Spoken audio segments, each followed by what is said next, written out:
Nepal cricket team के जो captain है रोहित पौड़ाल, जी हाँ। और अगर आप देखें तो उन्हें पिछले कुछ वक्त में ही 1-2 साल में उन्हें वापस से कैप्टनसी दी गई जब संदीप लामिछाने जो है एक्सक्लूड हुए एज अ कैप्टन टीम से, और उसके बाद रोहित पौड़ाल को लगातार कप्तानी दी गई। तो T20 वर्ल्ड कप के बाद कई सारे जो है हमें भी मेल वगैरह आए और कई सारी जगहों पर हमने भी ये पढ़ा कि कुछ लोगों का, हर किसी का मैं नहीं कह रहा हूँ, कुछ लोगों का ये मानना था कि रोहित पौड़ाल जो है कैप्टन अच्छे नहीं है, उन्हें हटा देना चाहिए वगैरह वगैरह। ये सब चीजें क्वेश्चन निकल कर आई। तो अब हटाना चाहिए नहीं हटाना चाहिए ये तो यहाँ पर इस बारे में यहाँ पर बिल्कुल बात नहीं हो रही, लेकिन हाँ हम अपनी राय जरूर इस वीडियो में रखेंगे एट द एंड। लेकिन हम आपके सामने रोहित पौड़ाल एज अ कैप्टन उनका कंप्लीट जो स्ट्रक्चर है वो आपके सामने हम प्रेजेंट कर रहे हैं। उसके बाद आप ही डिसाइड करिए, आप ही कहीं ना कहीं कमेंट बॉक्स में जरूर जरूर बताइए। लेकिन पहले सब चीजें देख लीजिए, उसके बाद आप ही से सवाल रहेगा कि आप बताइए कि क्या लगता है आपको रोहित पौड़ाल एज अ कैप्टन कैसे रहे हैं अभी तक, या हटाना हटाने के तो सवाल ही नहीं उठते। पहले आप ये बताइए कि रोहित पौड़ाल एज अ कैप्टन कैसे रहे हैं, ये सारी चीजें जानने के बाद और बहुत डिटेल आपके सामने हम लेकर आए हैं, और एट द एंड हम भी आपके सामने ये चीज रखेंगे कि रोहित पौड़ाल एज अ कैप्टन अब तक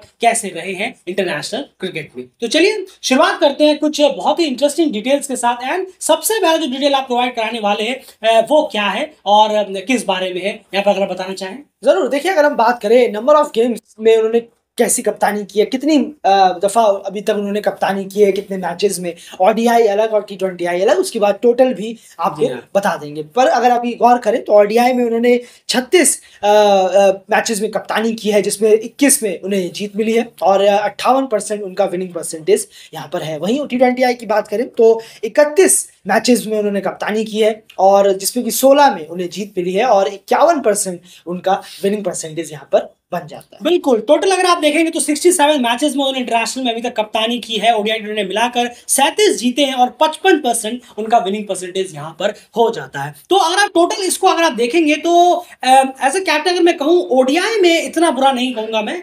बैड, क्योंकि 50% से ऊपर है तो बुरा तो बिल्कुल भी नहीं है, ये तो आप गौर करके चलिए। लेकिन हाँ, इसमें और इजाफा जरूर होना चाहिए, इसमें हाँ T20 में जरूर गिरा है, सिर्फ 51% है। दोनों मिलाकर ओडीआई और T20 मिलाकर कम से कम 65% एंड अबव होना चाहिए एक स्ट्रॉन्ग टीम बनने के लिए, एक स्ट्रॉन्ग कैप्टन बनने के लिए। तो वो चीज यहां पर जरूर है। लेकिन क्या ये नंबर्स बुरे हैं? जी नहीं, बिल्कुल भी बुरे नहीं है। 50 अबव है, 50% तो वो वैसे ही दे रहे हैं, उसके साथ ओडीआई 58% भी यहां पर हो जाता है। देखिए, यहां पर होम और अवे की बात नहीं हो रही है, यहाँ एज अ कैप्टन हम बात कर रहे हैं। एज अ कैप्टन बहुत सारी टीमें जो अपने होम में भी बहुत बुरा परफॉर्मेंस देती है। नाइबिया होम में कुछ खास टीम नहीं है, नीदरलैंड्स होम में कुछ खास टीम नहीं है, नीदरलैंड्स को स्कॉटलैंड और बाहर की टीमों ने भी जाकर हराया। बिल्कुल, तो ऐसा नहीं कि हर किसी का होम जो है वो अचूक है, ऐसे बहुत कप्तान रहे हैं। तो यहाँ पर होम की बात हम बाद में अलग वीडियोस में करते हैं जब बैटिंग की बात आती है। यहाँ as a captain 55% winning percentage ratio है, जो कि बुरा बिल्कुल भी नहीं है, अच्छा है।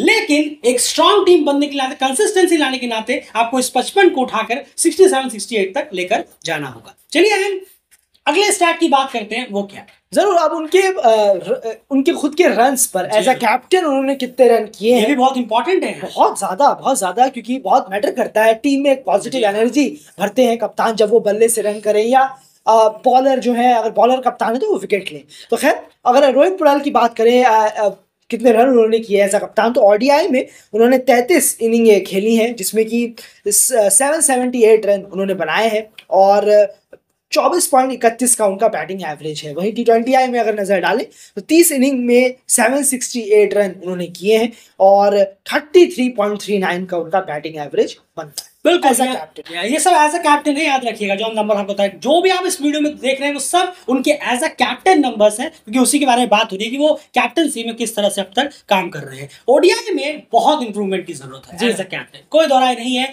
ओडीआई में जो हम कहते हैं ना कि captain leading from the front, वो अभी तक हमें नजर नहीं आ रहा। मैच 24 के एवरेज से एज अ कैप्टन अगर परफॉर्म करेंगे तो डेफिनेटली एक अच्छा मैसेज बाकी जो बैट्समैन है उनके सामने नहीं जाता है। तो एज अ कैप्टन ओडीआई में उन्हें अभी और इंप्रूव करने की जरूरत होगी। 24 का जो एवरेज है वो बिल्कुल भी काफी नहीं है, लेकिन T20 में एंड यहाँ पर हम टिक कर सकते हैं। 30 अबव का एवरेज है T20 में। बिल्कुल कर सकते हैं। आप कंपेयर करके देखिए खुद ही ओडीआई से T20 में, तो वो कंफर्टेबल फील करते हैं वहां पर, अच्छा भी कर रहे हैं। कुछ इनिंग हमने भी देखी है, वो वेस्ट कर देते हैं उस इनिंग को, अच्छी शुरुआत को खराब शॉट खेलकर, पर लेकिन शुरुआत तो वो थोड़ा बहुत दिला ही देते हैं टीम को, ऐसा नहीं है। तो वो हमें एवरेज में भी दिख रहा है। बिल्कुल, तो ओडीआई में Rohit Paudel as a captain batting unit batsman को डेफिनेटली बहुत इंप्रूवमेंट की जरूरत है। लीड फ्रॉम द फ्रंट वाला रोल वो अभी तक ओडीआई में नहीं कर पाए, लेकिन टी20 आई में डेफिनेटली उन्होंने बेहतर किया है एज अ कैप्टन अभी तक, अगर उनके बैटिंग नंबर्स की बात की जाए। चलिए तीसरा स्टार आपके सामने बहुत सारे पहलू रखते हैं, फिर आप डिसाइड करिएगा, आपने अपना जवाब जरूर कमेंट बॉक्स में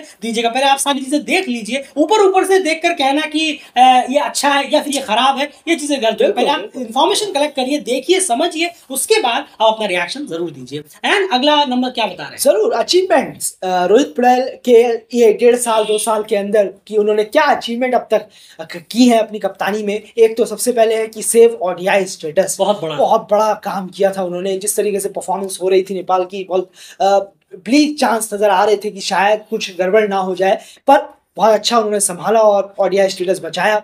और फर्स्ट टाइम नेपाल ने एशिया कप खेला उन्हीं की कप्तानी के अंडर, ये बहुत बड़ा अचीवमेंट जो उनके साथ जुड़ा।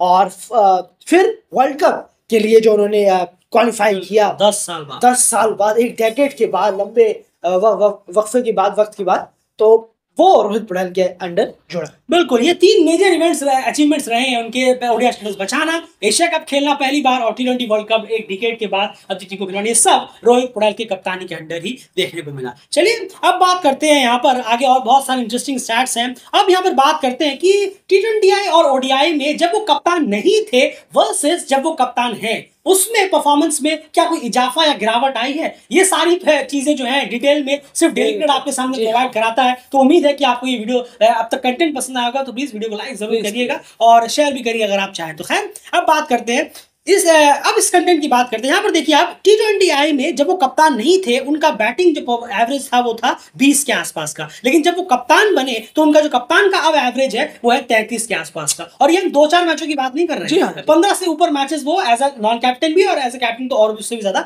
कर चुके हैं। तो यानी टी20 आई में उनका नॉन कैप्टन से एज अ कैप्टन इंप्रूवमेंट हुई है, जो हमें क्लियरली देखने को मिल रही है। लगभग 13-14 का एवरेज उनका बड़ा है। ओडीआई में देखिए, जैसे हमने आपसे कहा, ओडीआई में ड्रास्टिकली गिरावट है। अभी हम आपसे कह रहे थे कि एज अ कैप्टन उन्हें ओडीआई में वो front lead from the front नहीं करते हुए नजर आ रहे हैं। यहां पर आप देखिए, ओडीआई में जब वो कप्तान नहीं थे तब उनका एवरेज था 39 कमाल, और अच्छे खासे मैचेस वो खेल चुके थे। लेकिन जब ओडीआई एज अ कैप्टन वो आए तो वहां पर 24 का एवरेज उनका रहा, क्योंकि भारी गिरावट हमें देखने को मिल रही है। लगभग 14-15 के आसपास की गिरावट, जो कि बहुत ज्यादा है इतने कम मैचेस में। बिल्कुल, अगर 100-150 मैचेस हो तो समझ में आता है, इतने कम मैचेस में ही अगर 15 का गिरा है, तो अगर ऐसी फॉर्म जारी रही तो और आगे शायद और ज्यादा गिरते रहेंगे। अगर वो इंप्रूवमेंट कर देते तो बेहतरीन होगा। लेकिन ये है, ओडीआई में एज अ कैप्टन वो ज्यादा प्रेशराइज फील कर रहे हैं, ज्यादा कहीं ना कहीं खुद को शहर में पा रहे हैं एज अ टी20 की अगर हम बात करें। एंड इस नंबर्स पे आपका क्या ख्याल है? नहीं, बिल्कुल, ये तो सामने बयां कर रहे हैं कि वो ओडीआई में थोड़ा अभी कंफर्टेबल नहीं है, या कंफर्टेबल महसूस नहीं कर रहे हैं। शायद थोड़ा सा और वक्त लगेगा उन्हें, और लेकिन वहीं हम टी20 आई में नजर डालें तो कुछ और ही हमें रिजल्ट देखने को मिल रहा है। काफी अच्छा एक पॉजिटिव रिजल्ट हमें वहां देखने को मिल रहा है कि खुद की एज अ कैप्टन बैटिंग में भी एक काफी परफॉर्मेंस जो है वो उठ रही है। पर ओडीआई में थोड़े से जो क्वेश्चन मार्क है वो आ, बिल्कुल, ओडीआई में क्वेश्चन मार्क क्लियर है यहाँ पर। चलिए अब नेक्स्ट स्टैट्स की तरफ बढ़ते हैं, अब आपको और भी डिटेल देते हैं यहाँ पर। अब यहाँ पर बात करते हैं उनके अंडर में नेपाल ने कितने मेजर इवेंट्स अभी तक खेले हैं। जी हाँ, तो इवेंट सक्सेस रेशियो की अगर यहाँ पर बात करें तो कितने इवेंट्स हैं अब तक जो बड़े बड़े मेजर रहे हैं, क्वालिफायर्स वगैरह बड़े मिलाकर कितने खेले गए, क्या सक्सेस रेशियोज है, उसके बारे में कुछ आप बताएंगे? नहीं, जरूर। देखिए, अब तक 7 बड़े इवेंट उन्होंने अपने अंडर खेले हैं। उसमें से 2 में सक्सेस मिली है, 4 में अनसक्सेसफुल रहे हैं और 1 में न्यूट्रल ही रहा है। जी हाँ, तो 7 इवेंट उन्होंने अपने अंडर अब तक एक्सपीरियंस जरूर गेन कर रहे हैं। बिल्कुल, एक्सपीरियंस तो बहुत गेन कर रहे हैं और इतनी जल्दी उन्होंने इतने बड़े बड़े इवेंट खेले हैं, ये भी हमें देखना होगा। 1.5-2 साल के अंदर एशिया कप, वर्ल्ड कप जैसे बड़े बड़े इवेंट खेले, पर जो यहाँ पर हम बात कर रहे हैं फिलहाल वो इवेंट में कैसा उनका गया। 2 में सक्सेस, 4 में अनसक्सेस। बिल्कुल, आपको बताते हैं। यहाँ पर देखिए, नीचे भी आप देख रहे होंगे, Premier Cup 2023, Premier Cup 2024, Asia Regional Finals 2023, World Cup Qualifier 2023, Asian Games cricket 2023, Asia Cup 2023 और टी20 वर्ल्ड कप 2024। ये 7 इवेंट जो मेनली रहे हैं जिनमें उन्होंने कप्तानी की है, एज अ नेपाल को लीड किया है। इसमें से 2 जो सक्सेस रहे हैं वो है एसीसी प्रीमियर कप 2023 और एशिया रीजनल फाइनल्स 2023, जो माफ कीजिएगा जी हाँ, 2023 हाँ। जो रीजनल फाइनल जो है, ये दो में जो कि नेपाल में होते, इन दोनों में टीम को अचीवमेंट्स मिली हैं और सक्सेस कहीं ना कहीं हासिल हुई है। उसके बाद वर्ल्ड कप क्वालिफायर टीम गई ना, वो फुल मेंबर को वहां पर हरा पाए और ना ही अपना पिछला जो स्टैंड है उसे ठीक कर पाए। वर्ल्ड कप क्वालिफायर 2019 18 या 19 में मेरे ख्याल से 8वें फिनिश किया था, इस बार आप तो सक्सेसफुल यहाँ पर वो नहीं हो पाए।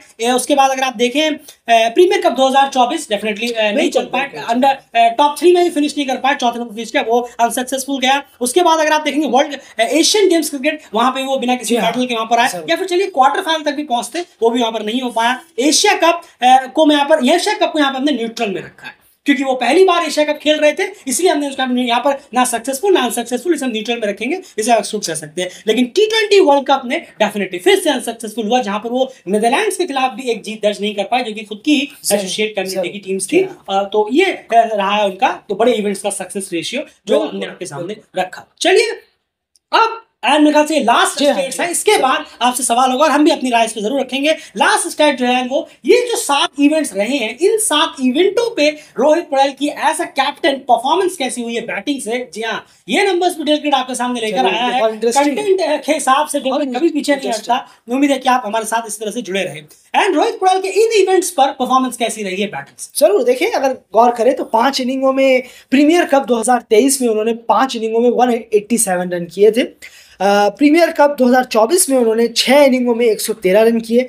एशिया रीजनल फाइनल्स 2023 में 5 इनिंगों में 135 रन किए। एशिया कप 2023 में 2 इनिंगों में 5 रन। वर्ल्ड कप क्वालिफायर 2023 में 6 इनिंगों में 143 रन। और एशियन गेम्स क्रिकेट जो हुआ था उसमें 3 इनिंगों में 116, और T20 वर्ल्ड कप 2024 में 3 इनिंगों में 36 रन उन्होंने किए। तो टोटल अगर हम कर दें इसे तो 30 इनिंग में उन्होंने बल्लेबाजी की है, कप्तानी सहित 735 रन उन्होंने बनाए हैं, और 28 का उनका बैटिंग एवरेज बनता है। बिल्कुल, तो ये है 7 इवेंट्स में जो उनके अंडर में एज अ कैप्टन उन्होंने जो बल्ले से रन्स किए हुए हैं, 735 28 का करीब उनका एवरेज यहाँ पर बन जाता है। अब एक चीज याद रखिएगा, यहाँ पर कुछ इनिंग्स में वो नॉट आउट भी रहे हैं। जी हाँ, उनको भी इंक्लूड कर लिया गया है जब एवरेज को काउंट किया गया है। तो ये तो सोचिएगा कि वो इंक्लूड करके एवरेज बढ़ेगा, जी नहीं, वो ऑलरेडी इंक्लूड है। एवरेज जो नॉट आउट वगैरह जाते हैं उसको मिलाकर ही 28.26 का एवरेज यहाँ पर कहीं ना कहीं बनता है। तो डेफिनेटली अगर आप इवेंट्स में उनकी परफॉर्मेंस देखेंगे, इससे और बेटरमेंट की गुंजाइश है, क्योंकि अंडर 30 का एवरेज उनका बड़े इवेंट्स पर डेफिनेटली थोड़ा सा और बेहतर यहाँ करना पड़ेगा उन्हें। कम से कम 35-40 मैं वही कह रहा था, 38 से 40 के करीब के आसपास का ये होता तो और बेहतर रहता, लेकिन यहाँ इसे उन्हें और बढ़ाना पड़ेगा। इवेंट्स पर कप्तान की परफॉर्मेंस अगर अंडर 30 के एवरेज की हो रही है तो डेफिनेटली इतना खासा परफॉर्मेंस नहीं है। कुछ जगह पर अच्छी हुई, लेकिन मेजोरिटी ऑफ जगह पर काफी ज्यादा खराब इनकी रही है। तो ये सारे स्टैट्स थे उनके एज अ कैप्टन, जो अलग अलग तरीके से अलग अलग तोड़ हमने ताकि आपको आसानी हो एट द टेलीविजन निकालने में। अब आप बताइए, how do you rate Rohit Patel as a captain in international cricket?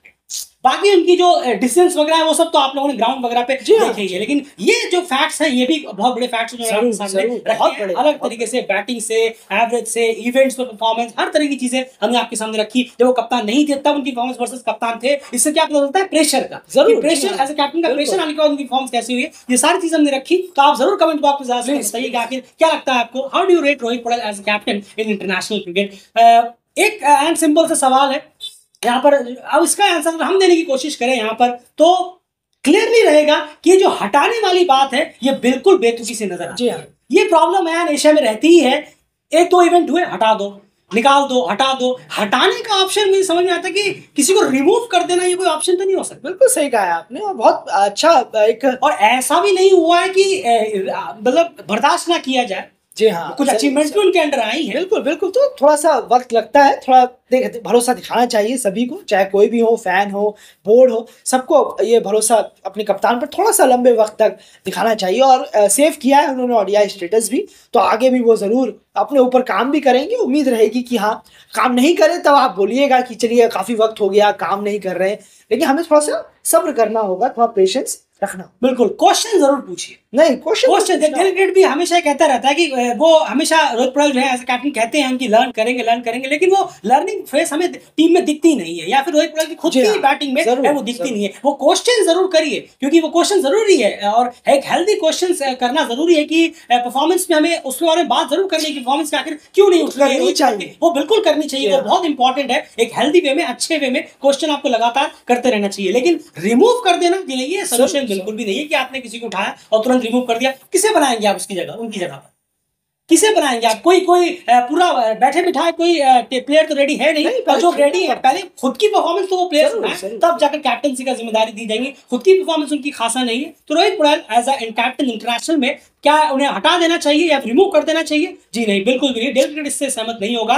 उनकी परफॉर्मेंस पे क्वेश्चन हम जरूर करेंगे, उनकी जो खामियां है उसको डेल क्रिकेट लगातार पॉइंट आउट करेगा, लेकिन हटा देना इज नॉट एन ऑप्शन। कम से कम अभी आपको उन्हें 2 साल और देने चाहिए। 2026 T20 वर्ल्ड कप तक अगर वो कप्तान बने रहे, उसके बाद फिर अगर तब भी हमें रिजल्ट्स नहीं मिलते तो डेफिनेटली फिर एक्स करना बेहतर रहेगा। जरूर जरूर, तो उस वक्त काफी लंबा वक्त भी हो जाएगा और उस वक्त आपके पास और इवेंट वगैरह भी आ जाएंगे, पता चलेगा इंप्रूवमेंट हो रही है या नहीं, ये भी पता चल जाएगा, तो वो बेस्ट टाइम।